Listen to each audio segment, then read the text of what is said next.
করছেন স্থানীয়রা। এমন অবস্থায় হাসপাতালটিকে 500 শয্যায় উন্নীতকরণ সহ জেলায় মেডিকেল কলেজের দাবিতে হাসপাতাল প্রাঙ্গণে মানববন্ধন করছেন তারা। মানববন্ধন ও ডেঙ্গু পরিস্থিতির সবশেষ খবর জানাতে বরগুনা সদর হাসপাতাল থেকে যুক্ত হচ্ছেন জিয়াদ মাহমুদ। জিয়াদ, মানববন্ধনে অংশগ্রহণকারীরা কি বলছেন জানাবেন।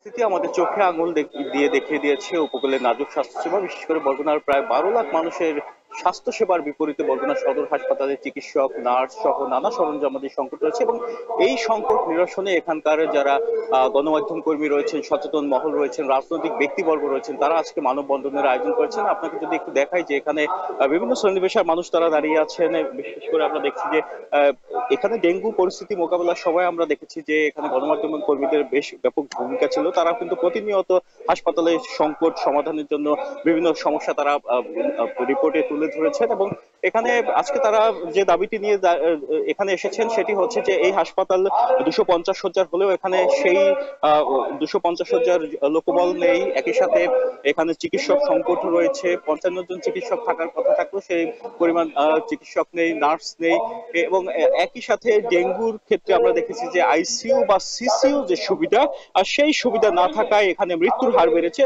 আপনাকে জানিয়ে রাখি যে এবছরে শুরু থেকে এ পর্যন্ত বরগুনা সদর হাসপাতাল কিংবা বরগুনা সদরের অন্যান্য স্বাস্থ্য কমপ্লেক্সে 7 জন মারা গেলেও অন্যান্য স্থানে চিকিৎসা নিতে গিয়ে, বিশেষ করে বরিশাল, ঢাকায় চিকিৎসা নিতে গিয়ে পথের মধ্যেও অনেকে মারা গেছেন। এ নিয়ে এবছরে মোট মৃত্যুর সংখ্যা 40 জনে দাঁড়িয়েছে এবং এখানে যখন একজন রোগী ভর্তি হচ্ছেন তাদের যে দাবি যে এখানে আইসিইউ সিসিইউ না থাকায় তারা যে ফ্লুইড ম্যানেজমেন্ট এর বিষয়টি উপেক্ষিত থেকে যাচ্ছে, এ কারণে অন্যত্র চলে যেতে হচ্ছে। বিশেষ করে তারা যখন বরিশালে যাচ্ছেন, বরিশালেও তারা পর্যাপ্ত চিকিৎসা পাচ্ছেন না, কারণ বরিশাল শের-ই-বাংলা মেডিকেল কলেজে সিসিইউ ও আইসিইউ থাকলেও অন্যান্য যে প্রাইভেট ক্লিনিক গুলো আছে সেখানে কোনো সিসিইউ ব্যবস্থা নেই।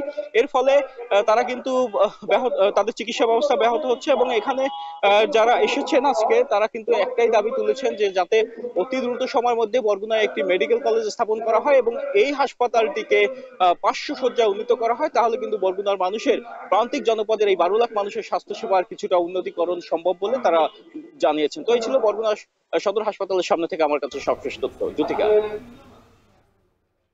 বরগুনা সদর হাসপাতাল থেকে যুক্ত ছিলেন সহকর্মী জিয়াদ মাহমুদ, জানাচ্ছিলেন সেখানকার সবশেষ খবর।